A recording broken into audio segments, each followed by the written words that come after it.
প্রকার ব্যক্তিকে কুরবানির গোশত দিলে সওয়াবের পরিবর্তে আর গুনাহ হবে। নবীজি সাল্লাল্লাহু আলাইহি ওয়াসাল্লাম কঠোরভাবে নিষেধ করেছেন এই দুই ব্যক্তিকে কুরবানির গোশত দেওয়ার জন্য, অথচ আমরা এদেরকে দিতে খুব বেশি আনন্দ ফিল করি এবং সওয়াব মনে করে তাদেরকে দেই। নবীজি সাল্লাল্লাহু আলাইহি ওয়াসাল্লাম নিষেধ করেছেন। বুখারী, মুসলিম এবং সিয়াসিত্তার অধিকাংশ কিতাবের মধ্যে এই হাদিসগুলো বর্ণনা করা হয়েছে, কিন্তু অধিকাংশ মানুষ আমরা জানি না এবং অনেকে জেনেও না জানার ভান করে বসে থাকি আমরা। হযরত আলী রাদিয়াল্লাহু তাআলা আনহু বলেন, নবীজি সাল্লাল্লাহু আলাইহি ওয়াসাল্লাম বলেন, তোমরা প্রথম নম্বরে কোনো কসাইকে মজুরি হিসাবে গোশত দিবে না। কসাইকে মজুরি হিসাবে গোশত দিলে আপনার সওয়াব তো হবেই না এবং গুনাহ হবে এবং কুরবানি বাতিল হয়ে যাওয়ার সম্ভাবনা আছে। কেন?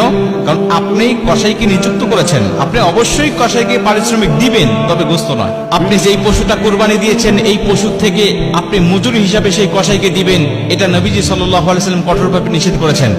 আপনি কসাইকে নিযুক্ত করার পূর্বে তার সাথে আপনাকে চুক্তি করতে হবে, আপনি অবশ্যই তাকে পারিশ্রমিক দিবেন, তাকে ঠকাবেন না, কোনোভাবেই নয়। এবং নবীজি তো মজুরিদেরকে বলেছেন যে তার গায়ের ঘাম শুকিয়ে যাওয়ার আগে তার পাওনাটাকে বুঝিয়ে দাও। অতএব সেই নবী কখনোই তাদেরকে ঠকাবেন না। নবীজি সাল্লাল্লাহু আলাইহি ওয়াসাল্লাম বলছেন অবশ্যই তাদেরকে মজুরি দিতে হবে, পারিশ্রমিক দিতে হবে, কিন্তু এই কুরবানির পশু থেকে নয়, দিতে হবে তোমার ইনকামের মধ্য থেকে, তোমার সম্পদের মধ্য থেকে।